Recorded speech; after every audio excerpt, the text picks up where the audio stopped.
सुतम शोक विनाशकारिकम नमामि विघ्नेश्वर पाद पंकजम। जयंती मंगला काली भद्रकाली कपालिनी दुर्गा क्षमा सुधात्री स्वाहा सुधा नमोस्तुते। श्री गुरु चरण सरोज रज निज मन मुकुर सुधार। भरना रघुवर विमल यशु जो दायक फल चार। बुद्धहीन तनु जानिके सुमिरो पवन कुमार। बल बुद्धि विद्या देहि हरौ कलेश विकार।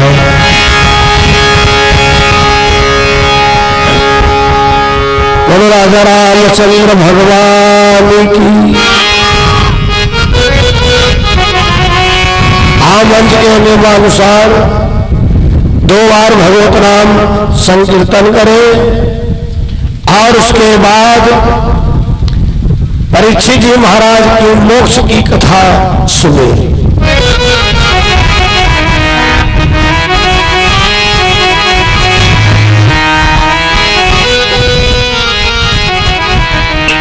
सीताराम सीताराम सीताराम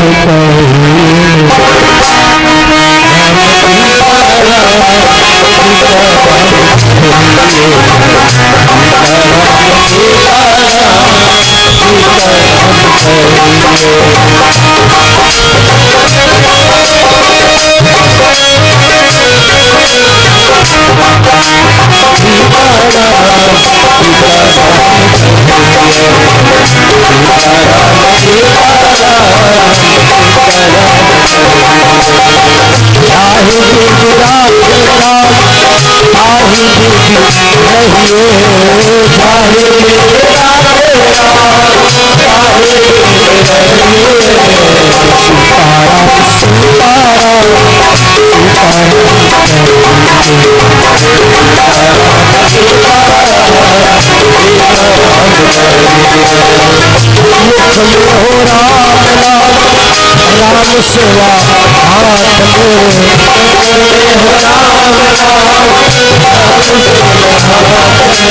Thank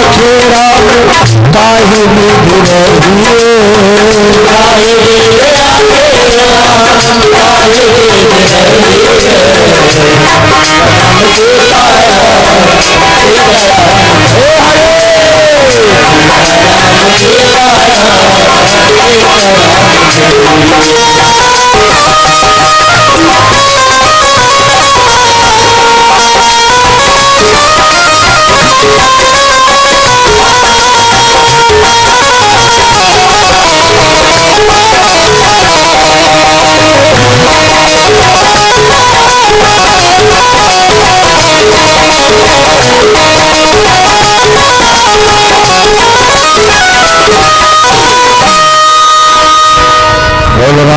रामचंद्र भगवान की जय। आते जाए बैठते जाए। और देखो भंडारा समय से शुरू हो गया है। भंडारा जो है समय से शुरू हो चुका है। और आओ सीधे कथा में प्रवेश करते हैं, क्योंकि भागवत की कथा केवल परीक्षित मोक्ष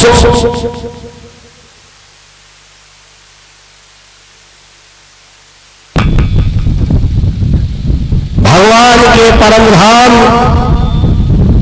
की ही कथा शेष बची है। बंधु,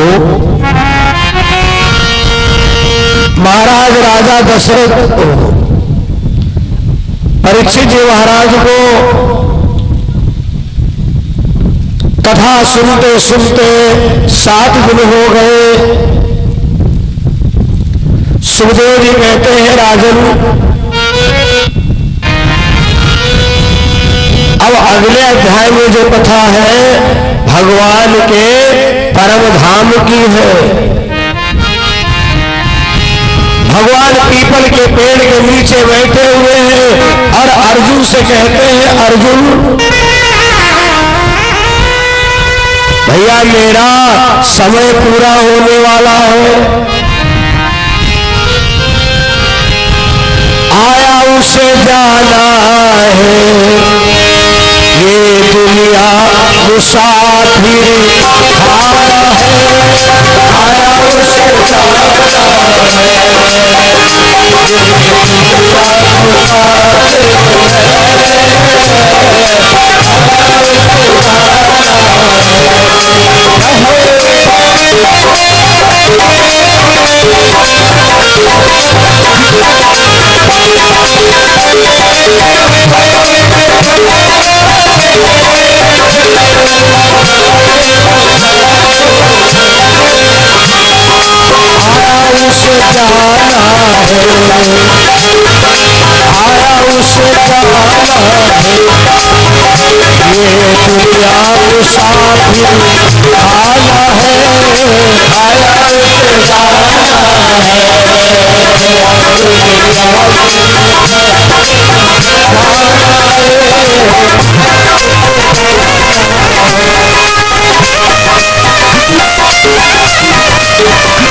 बात सुनकर भाई अर्जुन को नहीं अच्छा लगा। अर्जुन ने कहा, अरे कन्हैया तुम तो भगवान हो, भगवान तो नहीं मरेंगे। भगवान बोले, अर्जुन जो भी इस मृत्यु लोक में आया है, क्यों ही ना मैं आया हूं, एक दिन जाना पड़ेगा। उसी समय देवर्षि नारद का आगमन हो गया। नारायण नारायण करते हुए, अरे प्रभु आपका समय पूरा हो गया, क्या आपको वैकुंठ धाम चलने की नहीं इच्छा है? भगवान बोले, हे देवर्षि नारद, हमें एक ही चिंता खाए डाल नहीं है। साड़ी के टूटे तारी तारी धारी रह गई किनारी।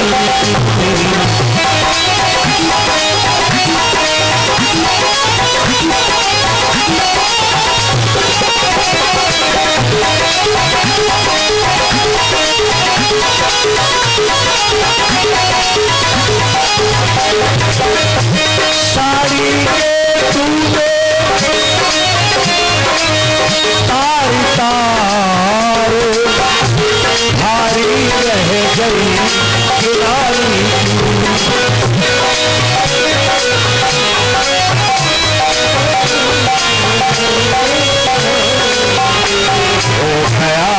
सभी का अनुष्ठान हो गया, सभी का अनुष्ठान रह गया श्राप गलधारी का।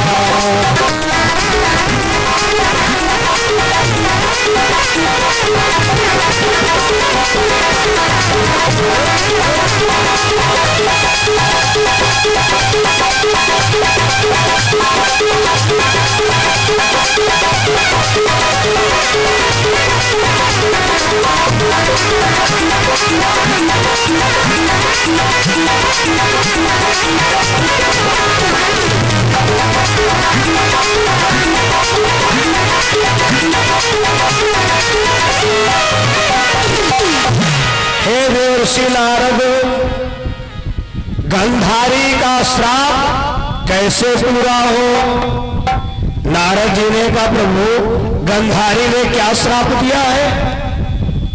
भगवान ने कहा, गंधारी मैया ने श्राप दिया है, तुम्हारा 56 करोड़ का यदुवंश एक ही दिन में मरे। नारद जी ने कहा, कन्हैया हाय गंधारी इतना गुस्से में हो गई? भगवान बोले, हमारी मुस्की के चक्कर में सब गड़बड़ हुआ है। गंधारी के 100 बेटा मरे पड़े थे, अब मेरे हंसी नहीं रोके रुकी तो गंधारी ने श्राप दे दिया। मैं इसलिए हंसा, दुर्योधन हाय अगर 5 गांव दे दिया होगा तो ना तू मरता ना तेरे भाई इतनी जल्दी मरते। बताओ नारद, ये श्राप कैसे पूरा हो कि 56 करोड़ का यदुवंश एक ही दिन में मरे? अरे नारद ने कहा, नारायण नारायण, एक दिन तो बहुत है, ये काम 1 मिनट में हो सकता है। 1 मिनट में? हाँ। नारद जी ने कहा, प्रभु राजा सगर के लड़का 60,000 कितनी देर में मरे? बोले पलक खुली पलक बंद हुई। नारद जी ने इशारा दे दिया, इन सबको कोई साधु महात्मा के चक्कर में डाल दो। देखो संत विद्वान का गांव में आना अच्छा होता है, खराब भी होता है। अगर प्रसन्न होके गया है तो निश्चित होगा विकास, और अगर तुमने दुखी किया है तो निश्चित होगा विनाश। नारद जी ने भैया इशारा दे दिया। भगवान अपने यदुवंशियों को सरोवर में स्नान कराने जा रहे थे। एक ने कहा, ए भैया देखो जैसे बरसात आई बाबा लोग डेरा लगाए दिए। ये बाबा लोग 4 महीना एक जगह बैठे बैठे खाए तरीका बनाए रखे हैं। अरे एक ने कहा, जाओ भैया, इमा आधे ज्यादा तो नकली वाले हैं। भगवान बोले, सुनो, कोई भी अपने नगर में संत विद्वान आया हो, सेवा ना कर पाना तो दोष मत लेना। एक यदुवंशी भैया पहन की साड़ी ब्लाउज पहुंच गया, कहा? दुर्वासा के पास। कथा प्रेमियों, दुर्वासा के पास पहुंच गया और बड़े हाव भाव से कहता, बाबा ओ बाबा, हे देव हमारे साथी की ऐसी हालत मुद्दत से है, इसके पेट में बता दो तो लड़का है अथवा लड़की है।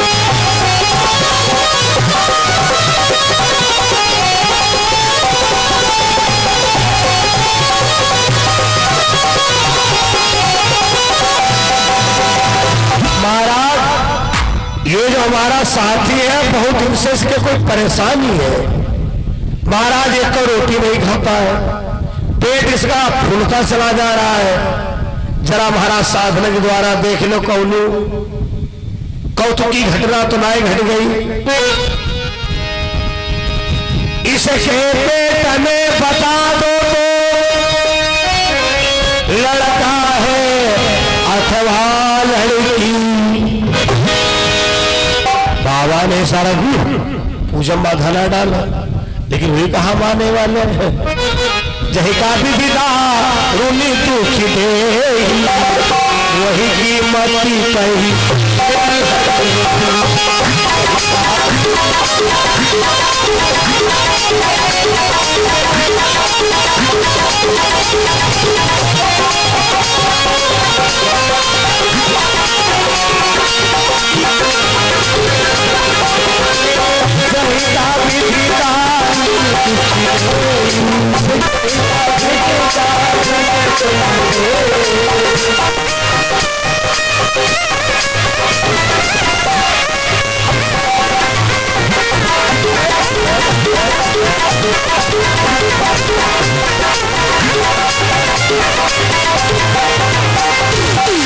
फिर कह दिया बाबा बाबा थोड़ा कृपा करके देख लो।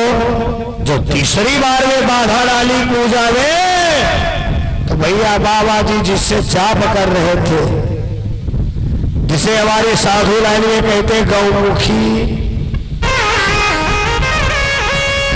ये जानते क्या है?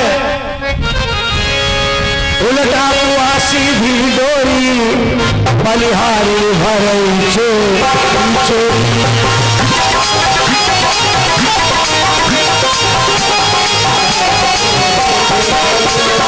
उल्टा हुआ सीधी डोरी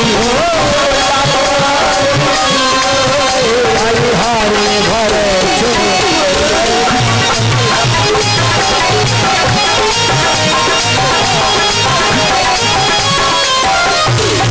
बाबा जी ने गौमुखी रख दिया, लेकिन ये लड़का इतने निडर, चाहिए समझ लो उनकी मौत मंडरा रही थी। बाबा जी ने श्राप दे दिया, जानते हो बहुत कठोर श्राप दिया। मुनि वाले बोले लड़का लड़की दोनों का नहीं सितारा है। हाँ मेरा ब्रह्म कह रहा है होगा सो काल तुम्हारा।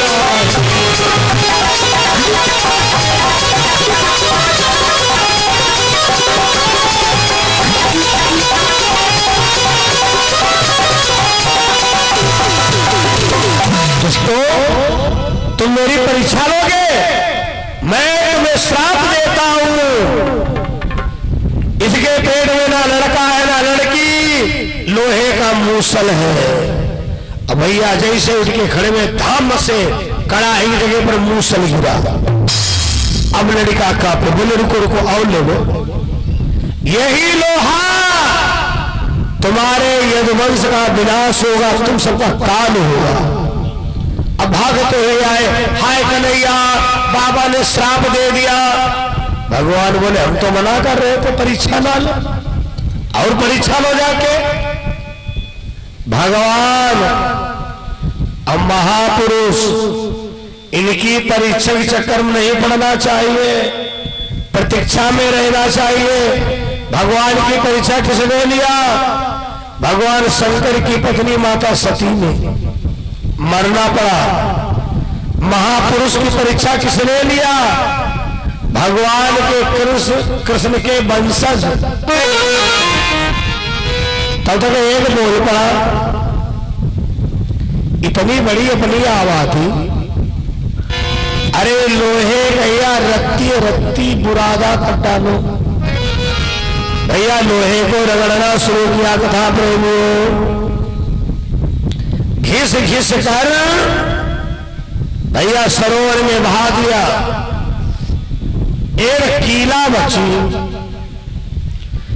कीला को फेंक दिया, कील को मछली ने लीला। मछली को मछुआरा ने पाया, पेट फाड़ा तो लोहा निकला, मछुआरे ने लोहार को कीला दे दी। देखो लोहे की कीमत लोहार जानता है, तुम कबाड़ में लोहा बेच दोगे, और लोहार जो है किसी ग्रिल की डिजाइन कहां बनाएंगे।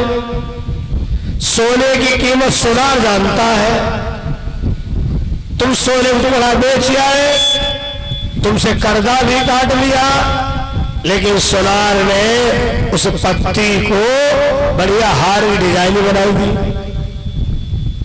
बंधु, इसीलिए तो कहा करता हूं सदगुरु एक ही है, लल्ला बनाओ चाहे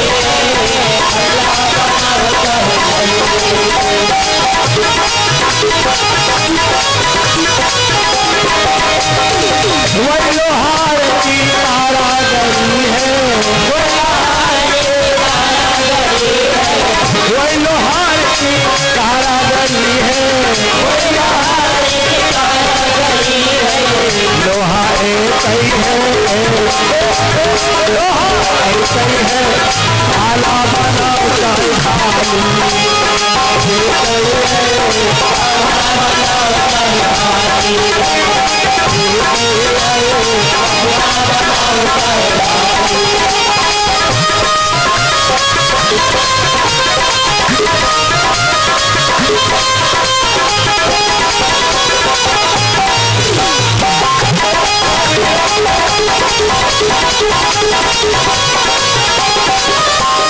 वही सोनार की कारागरी है,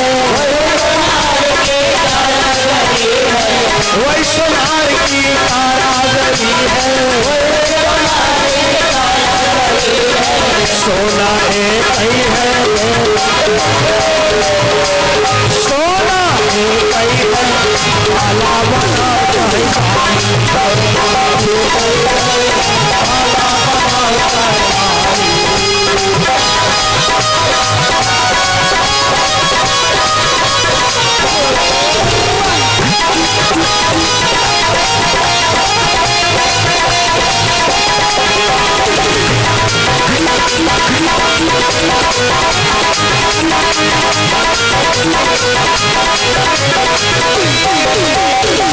भैया लोहार ने उस कील को बाण की भाली बनाई दी, और वो भाली एक बहेलिया से बेच दिया।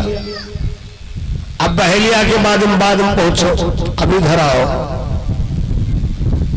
जो लोहे का बुरादा था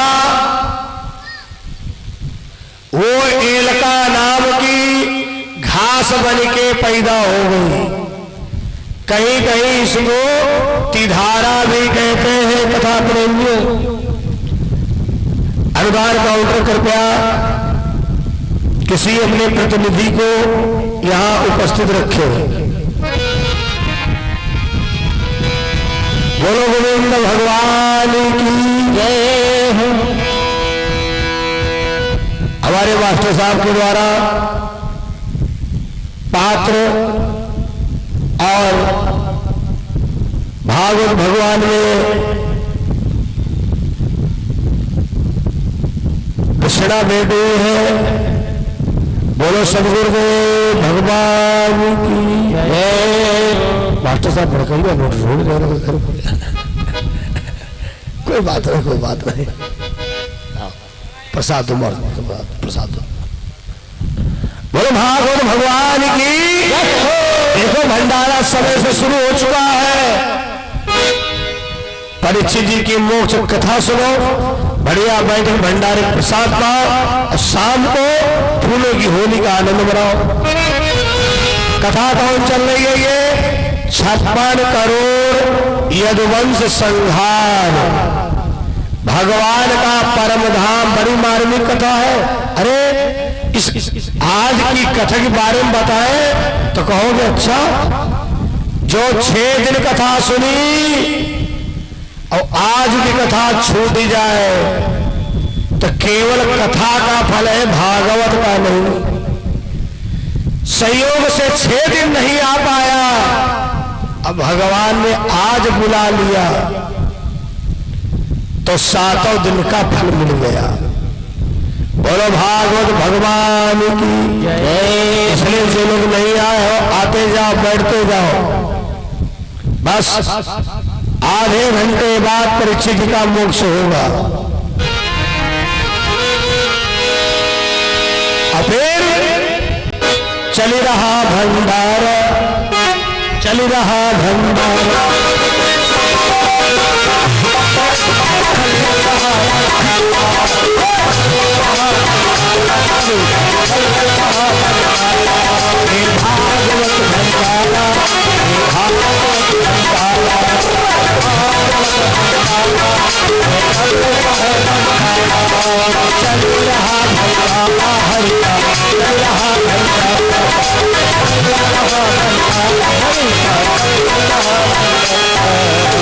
बोलो भागवत भगवान की जय। थोड़ा और धीरे बोलो, दुर्गा मैया की जय हो। बहुत बहुत बहुत धन्यवाद। भगवान अपने उमरापुर के भक्तों के लिए फट छाता लगा देते, बीच बीच में छाया हो जाती है, बीच बीच में छाता हटा लेते हो। ये सब लीला 7 दिन से आप देख रहे हो। इंद्र महाराज से निवेदन कर रहा हूं 11 बजे तक कृपा बनाए रखना, क्योंकि 9 बजे तक कार्यक्रम होना है। रात में घंटा घाट लग जाएगा विदाई होते होते, और उसके बाद तुम जी भर के बरसो। उमरापुर के भगत नहीं कहेंगे कि ना बरसो। हमने कहा है लड्डू गोपाल से, जब तक ये ना कहा कि अब महाराज बस, तब तक ना बंद हो। बोलो भागवत भगवान की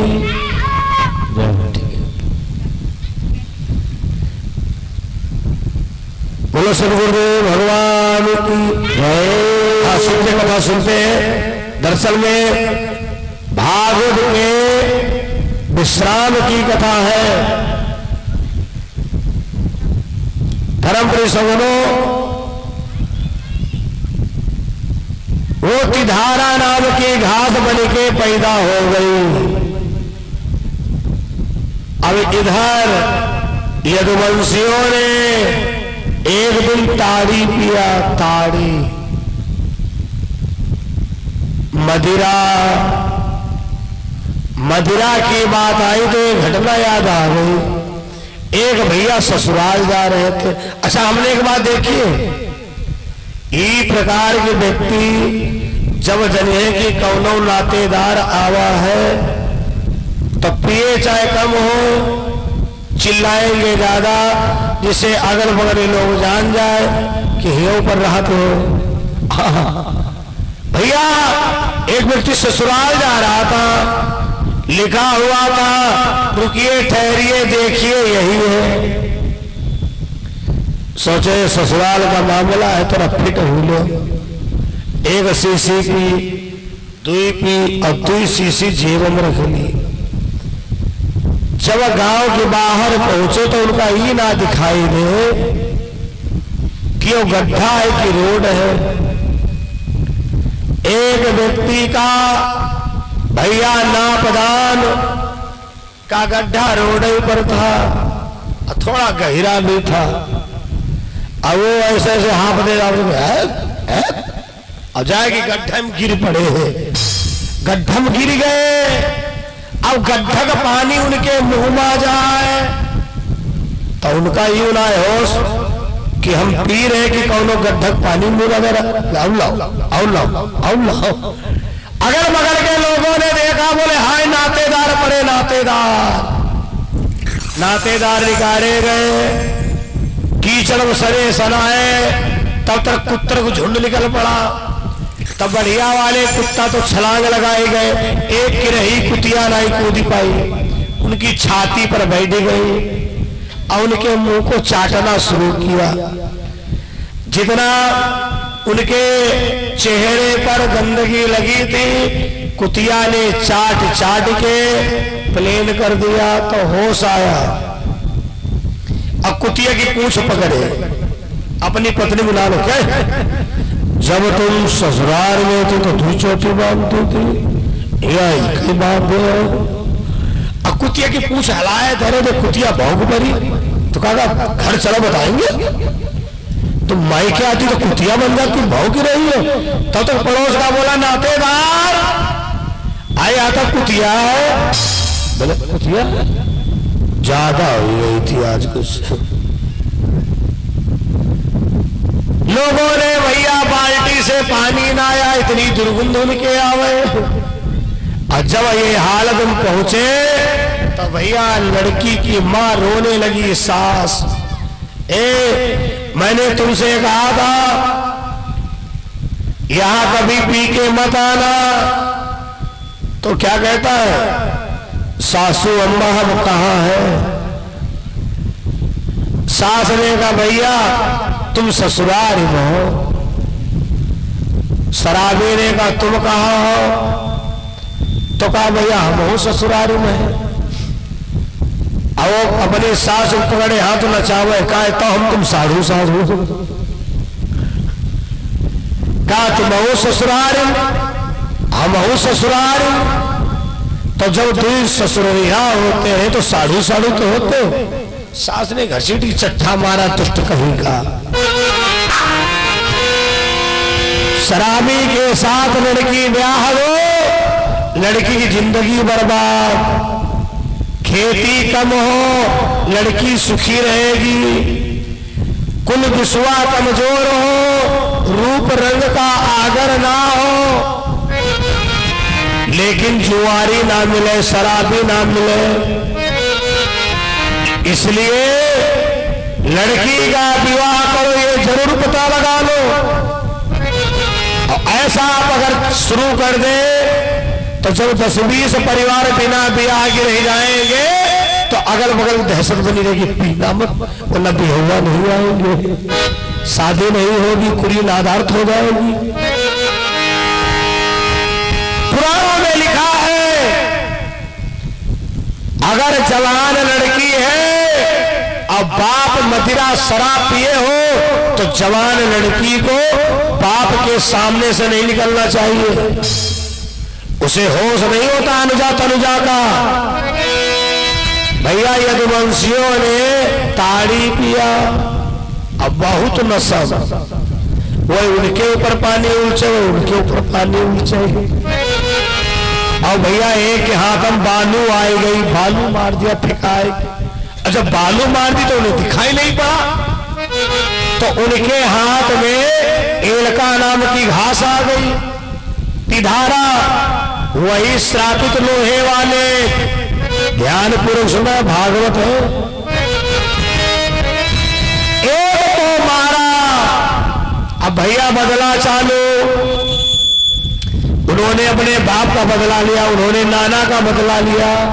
सामने सूर्य अस्त हुए तो लाशनी की ढेर लगे, ढेर।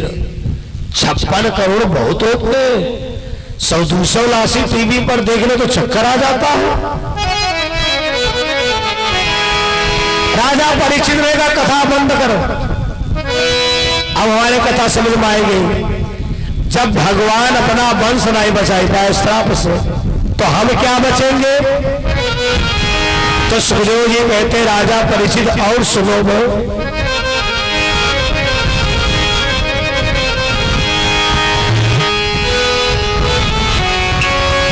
अरे सोने की काया बेकार हुई जाई, जौने दिल सोना फरार हुई जाई।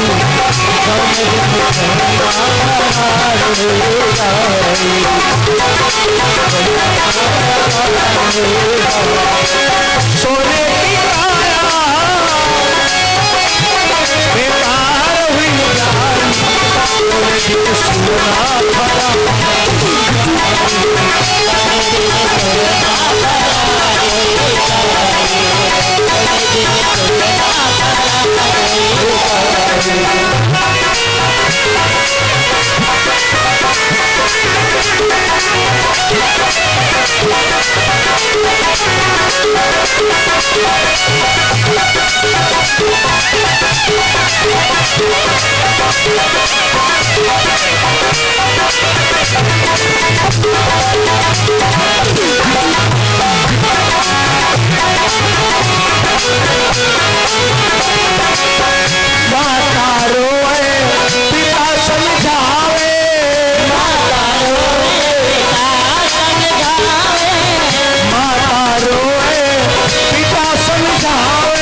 ढेर। भगवान पीपल के पेड़ के नीचे बैठे, भैया विजय मिश्रा जी के वहां से सुहाग सामग्री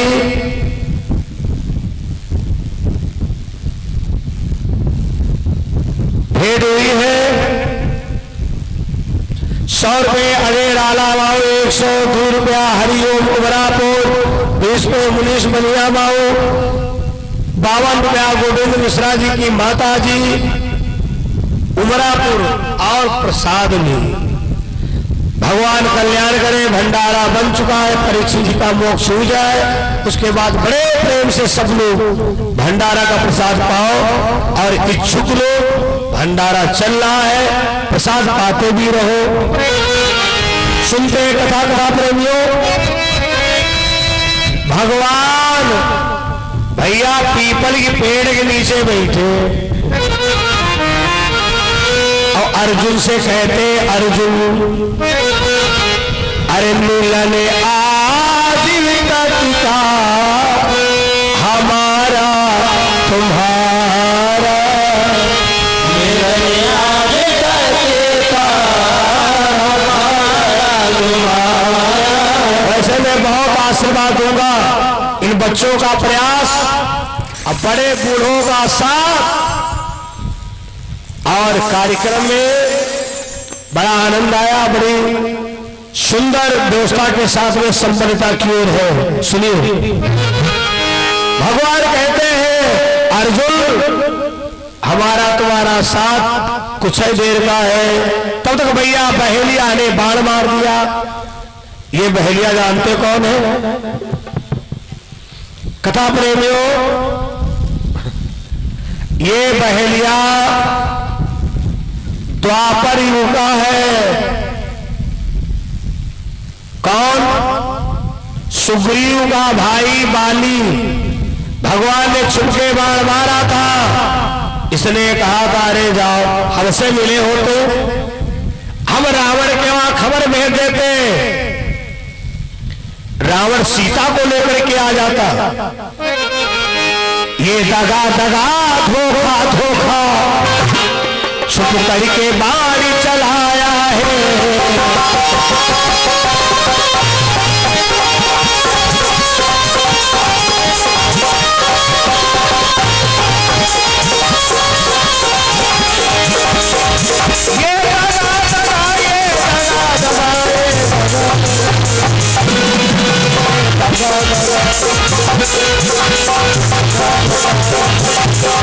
ये दगा दगा धोखा धोखा छुप करके बाण चलाया है। ये सूरवीर का घर में रही चुपके से तीर चला रहा है। और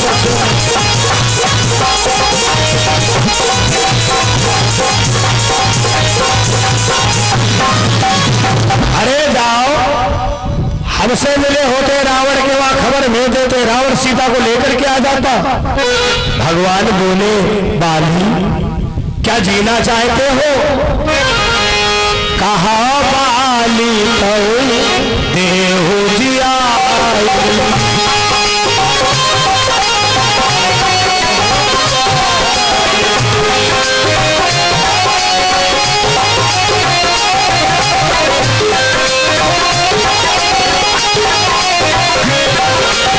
राजी करो हम आतुरी आई।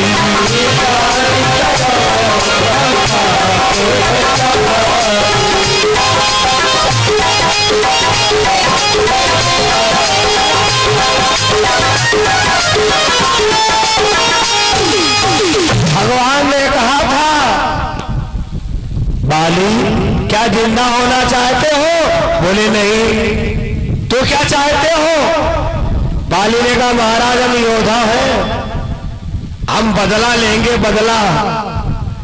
जैसे छुप करके मारा है वैसे ही छुप के मारूंगा।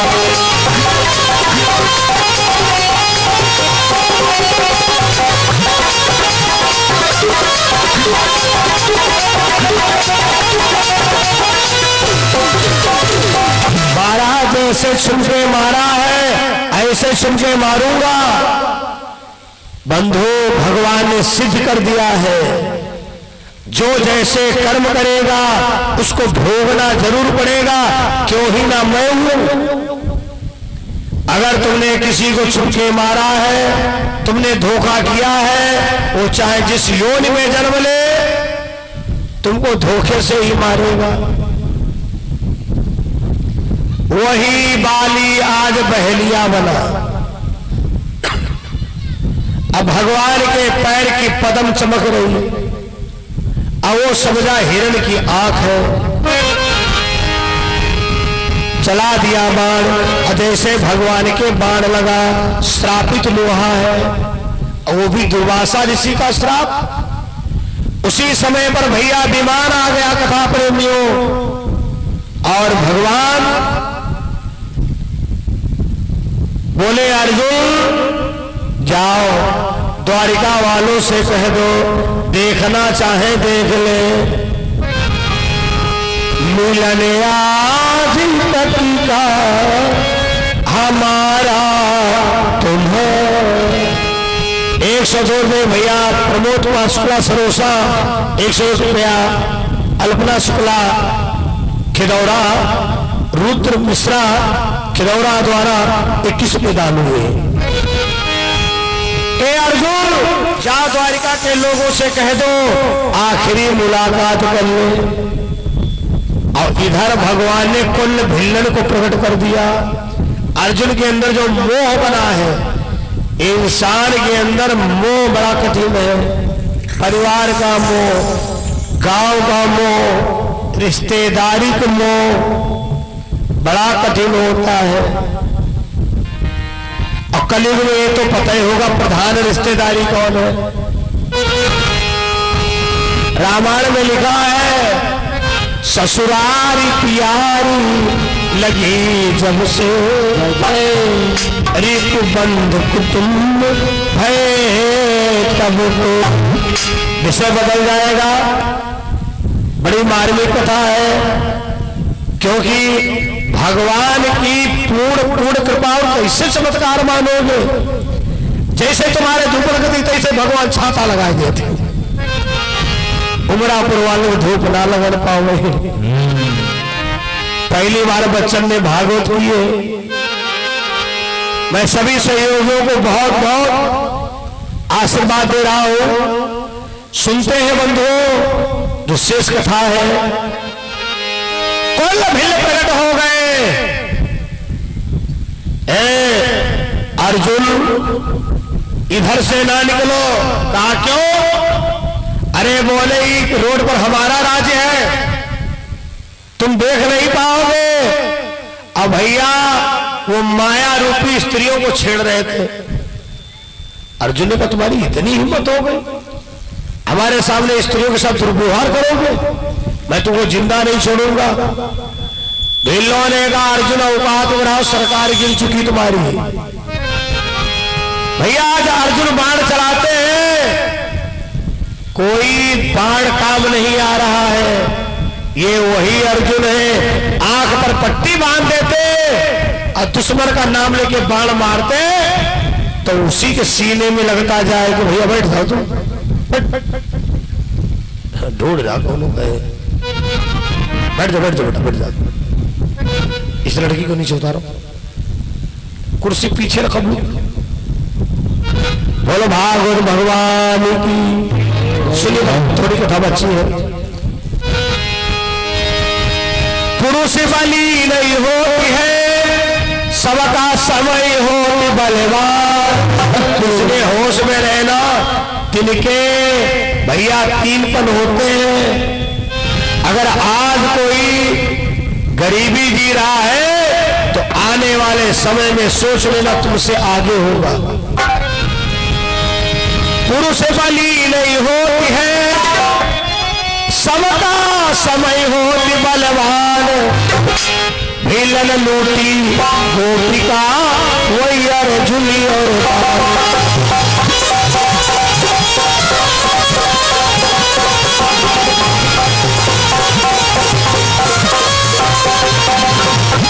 पुरुष बली नहीं होती है, सबका समय होई बलवान।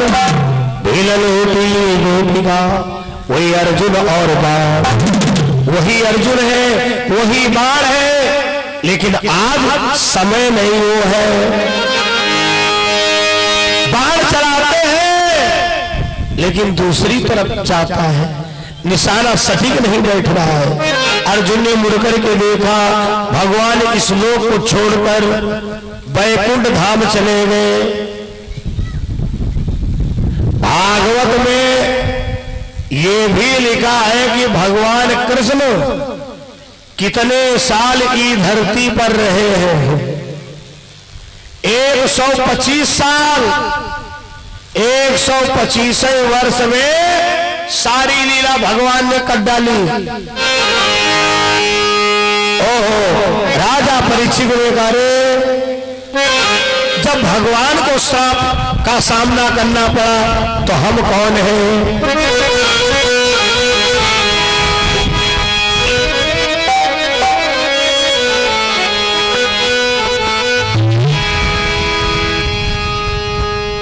सांसी रुक जाएगी चलते चलते, समा बुझ जाएगी चलते चलते, दम निकल जाएगा रोशनी का, साथ बेटी नहीं है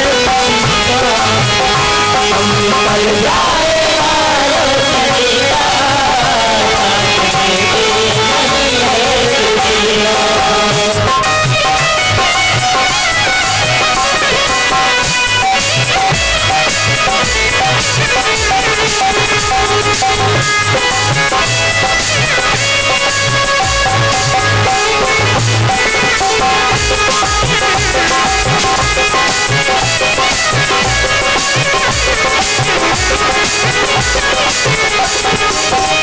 चाहे अपना हो चाहे पराया, बेवफा बेवफाई रहेगा। चाहे अपना हो चाहे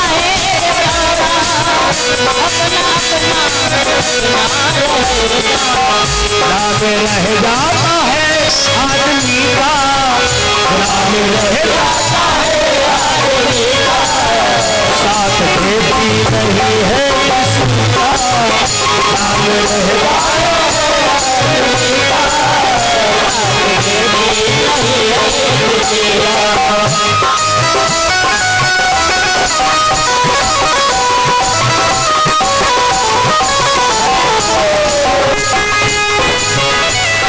किसका।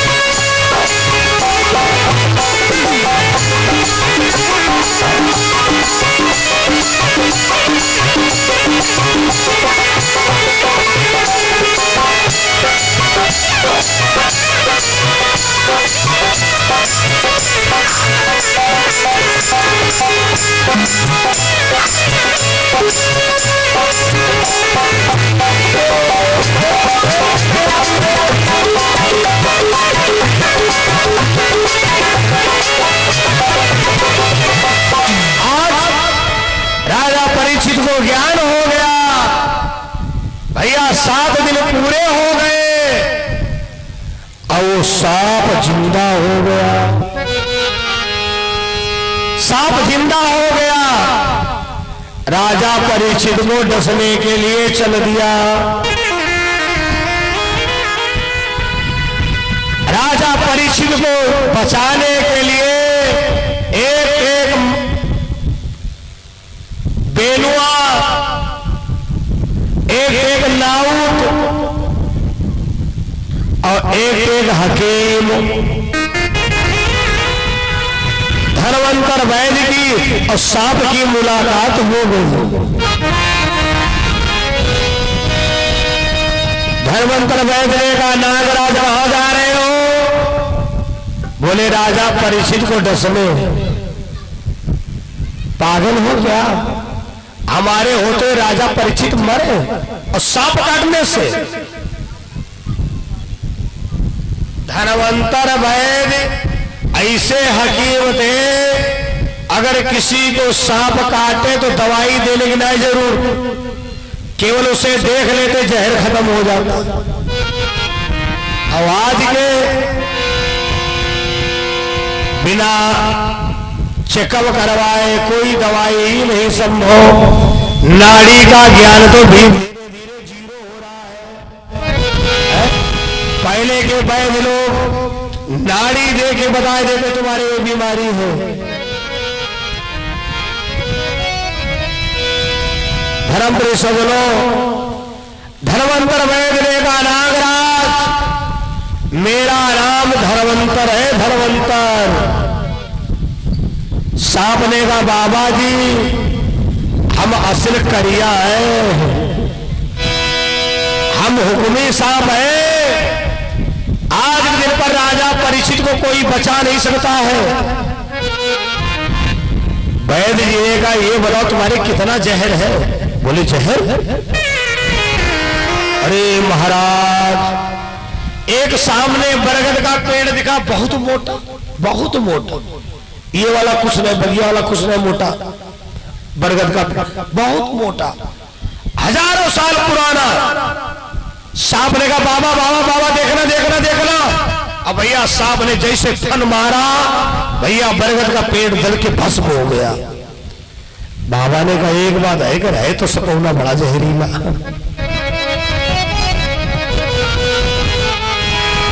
पेड़ ही नहीं चौर पे का खगी मंडल भी बेहाल हुआ, लेकिन धनवंतर की नजरों से वो हरा भरा तत्काल हुआ।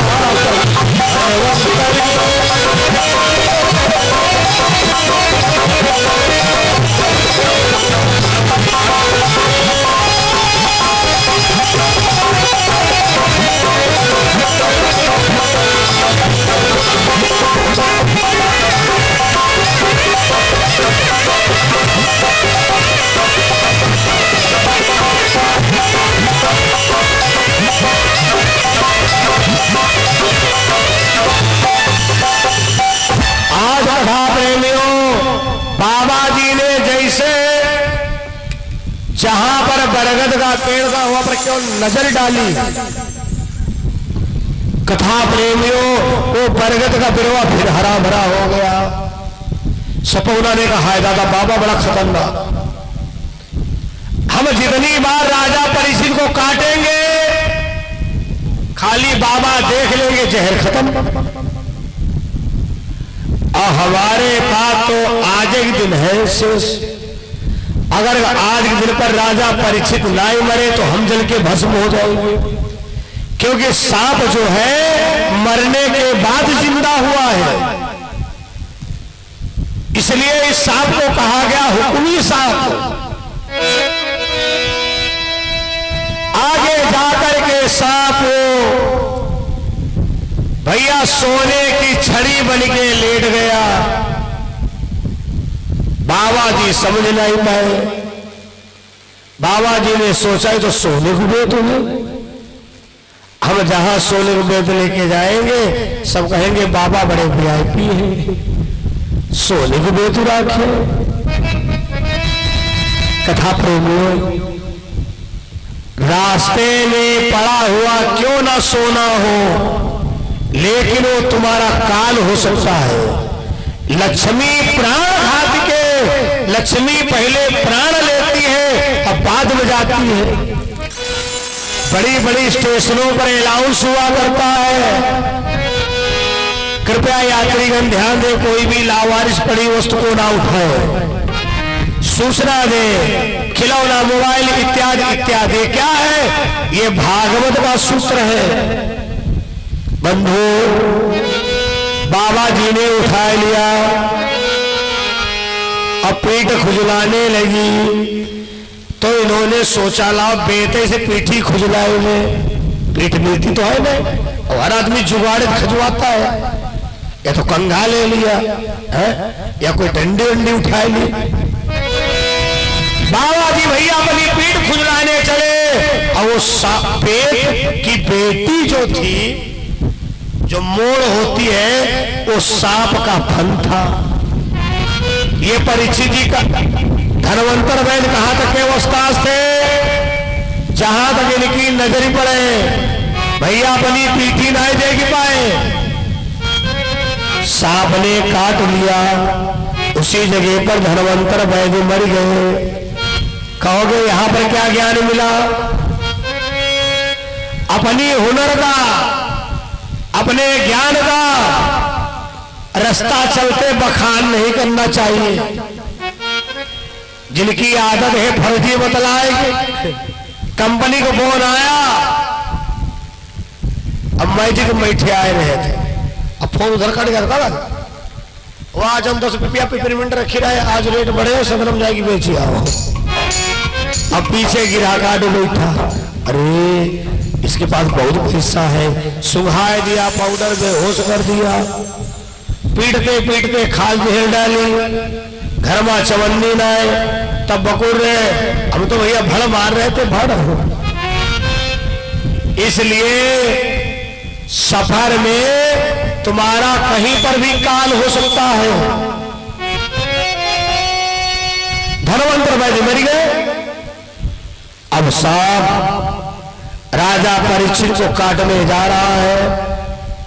कई बार काटने का प्रयास किया, लेकिन भैया जहां पर सपौना मुंह भरे, सांप के दांत टूटे लगे। धीरे धीरे धीरे धीरे होते करते होते करते होते करते होते करते शाम हो गई। सर्प ने संपर्क किया, हेलो काल महोदय, राजा परीक्षित की मृत्यु का कारण बदला जाए। बोले क्यों? बोले पूरे शरीर में हम काट के देख चुके, हाय पूरा शरीर का पत्थर हो चुका है। इन्होंने साद्र की भागवत सुन ली है, अब सांप काटने से नहीं मरेंगे। काल ने कहा रुको रुको रुको रुको रुको, नहीं, राजा परीक्षित की नाक नाई पत्थर की भरी है, क्योंकि इनसे कथा छूट गई थी। आजकल लोग कहते हैं क्या बताएं, हमने भागवत भी करवाई, यज्ञ भी करवाई, लेकिन हमारी कामना नहीं पूरी हो। मेरी बात नोट कर लेना और चेक करना, ऐसा तो ना पूरी है कि तुम घंटे भर का गायब हो गए हो। पूरी भागवत तुमने सुनी, आरती समय कहीं चले गए। थोड़ी बहुत छूट जरूर जाती हो, लेकिन भैया भागवत में की ही मनौती। साल में 20 भागवते तो मन्नत वाली करते हैं। बोले वसुंधरा जी महाराज, हमने हुआ भागवत में बैठे बैठे मन्नत करी थी, हमारी मन्नत पूरी हो गई, अब तुम वहीं से कथा सुनेंगे। ये महाराज बड़ा सिद्ध ग्रंथ है, इसे खिलवाड़ मत समझना। की हुई कामना जरूर पूरी होगी साल के अंदर। काल ने कहा राजा परीक्षित की नाक नहीं बज्र की हुई है। अरे बोले कैसे नहीं बज्र, पूरी कथा सुने वो। बोले छूट गई कथा। कहां पर? जब व्यास जी 56 करोड़ यदुवंश संहार कथा बोल रहे थे तो इनके अंदर वंश मोह आ गया।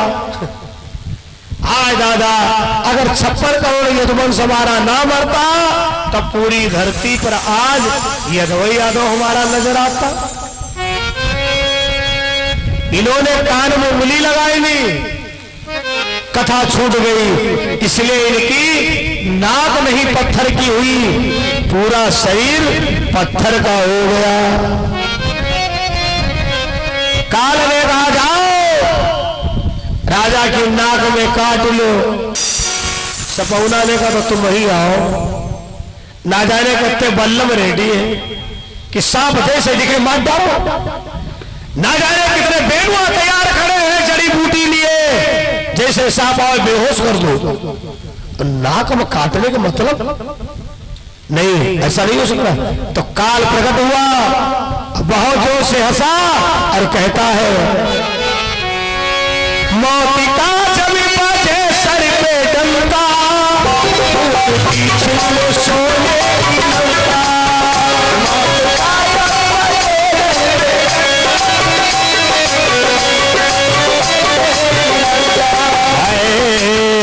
आ गई मौत रावण को फंका, आ गई मौत रावण को फंका। तुम तो कुछ भी तैयार नहीं हो, आ गई मौत रावण को फंका।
आज वो काल भैया अपना चक्र चलाया और वो सांप फूल में बैठ गया।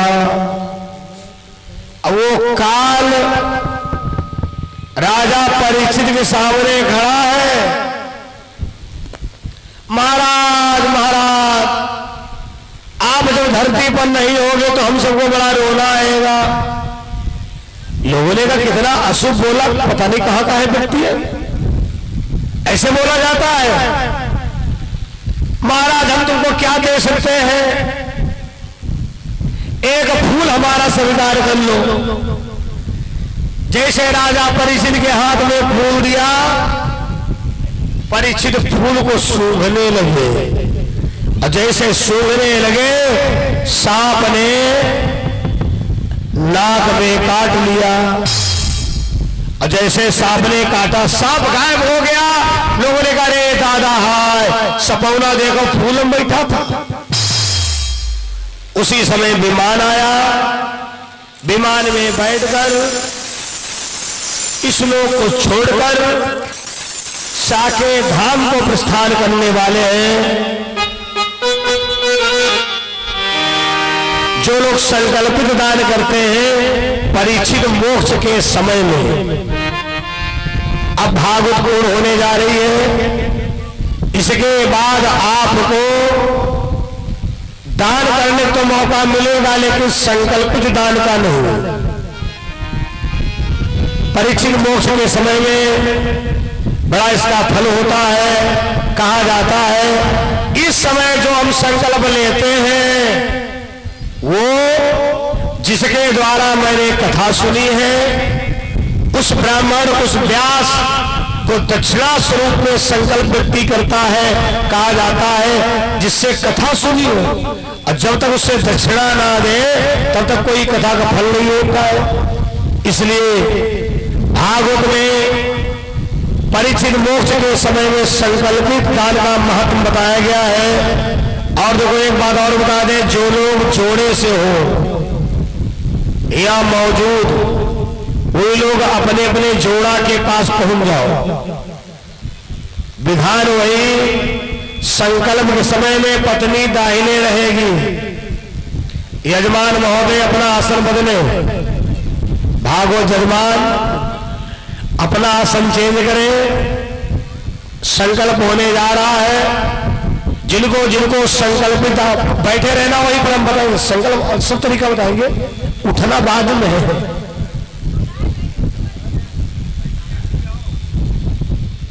किसको बुलाना है? अच्छा बुलाना छोड़ कर दो। बोलो भागवत भगवान की जय। अपने अपने जोड़ा के पास पहुंच जाए। हाँ मिश्रा जी तुम भी आ जाओ, अपने जोड़ा तक पहुंचो। हाँ वरना को मिश्रा जी ना पहुंच जाए।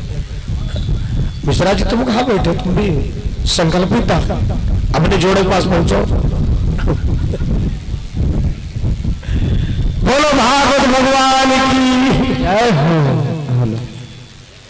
मिश्रा जी घबरा रहे हैं, सोचो तीन